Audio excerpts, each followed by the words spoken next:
support drug legalization. Now, you've heard all the arguments for and against, so I don't have to explain that the drug war costs obscene amounts of human lives and money and doesn't stop drug use anyhow. But in this piece, I'll tell you that I don't only support drug legalization, but I encourage responsible drug use. Drugs are drugs. Just because it's put in a pill doesn't legitimize it, and just because it's not in a pill doesn't demonize it.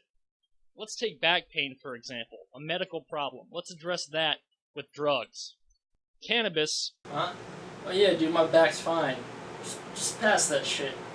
Alcohol. Oh, the back pain. Dude, fuck that. We should start a band. It would fucking rock, because me and you would be in it. And opiates.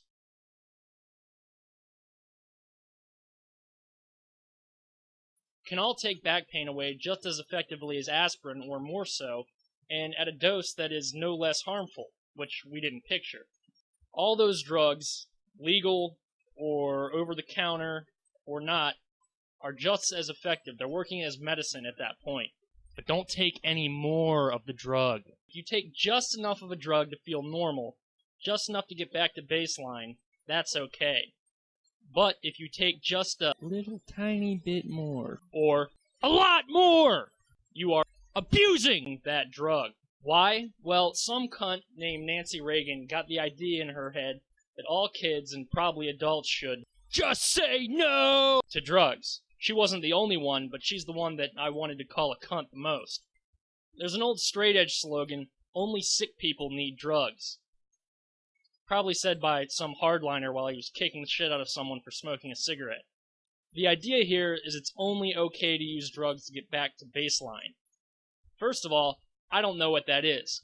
My baseline, completely drug-free and in good health, is to seek solitude and paradoxically be extremely bored.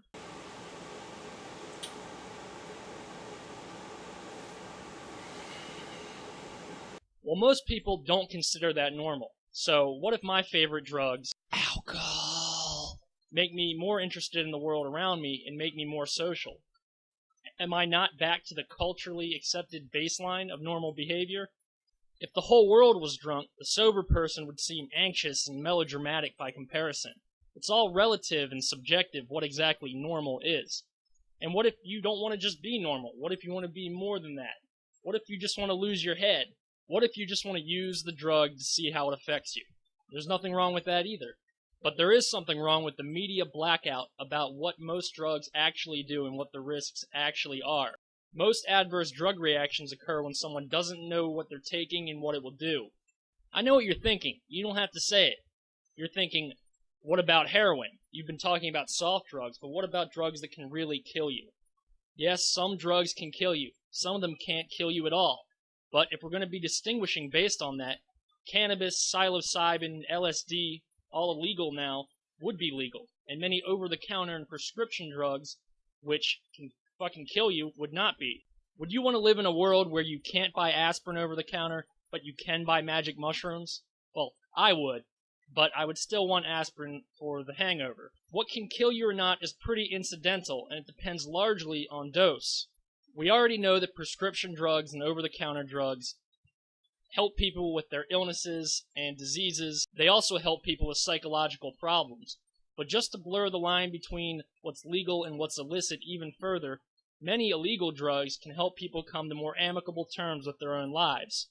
LSD and ibogaine, administered in a medical setting, have been shown to help people with alcoholism and drug addiction at a higher success rate than anything else. Over AA and cold turkey, not much of a competition, but still. That was in the 50s and 60s before they put an end to this kind of research. More recently, they did a study at Johns Hopkins where non-drug addicted people, just the average Joe, after going on a controlled mushroom trip, reported their life satisfaction as better 14 months after the trip. A chemical called DMT that already occurs naturally in the body, especially at the time of death, that is delivered in much higher doses in the Brazilian drink ayahuasca, has been shown to have no long-term toxicity, and it anecdotally improves the lives of its users, who drink it every night usually, and helps break drug addiction in the same manner. But you don't even have to prove that a drug is a good thing or it makes people better members of society to make it legal. Look at alcohol prohibition in the United States. Most people were just campaigning for alcohol legalization on the grounds, I want to drink. I mean, there's pictures of people holding signs that say something just like that. They didn't spend decades trying to prove that alcohol was useful for other things, or that it has health benefits. They just said, we want legal alcohol, which is probably a tactic cannabis users should employ.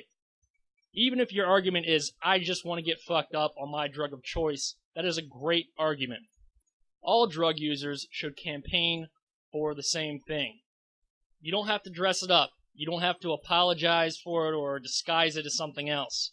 Just campaign for legalization, not decriminalization, not drug courts, not harm reduction, even though that's a better method than we have now.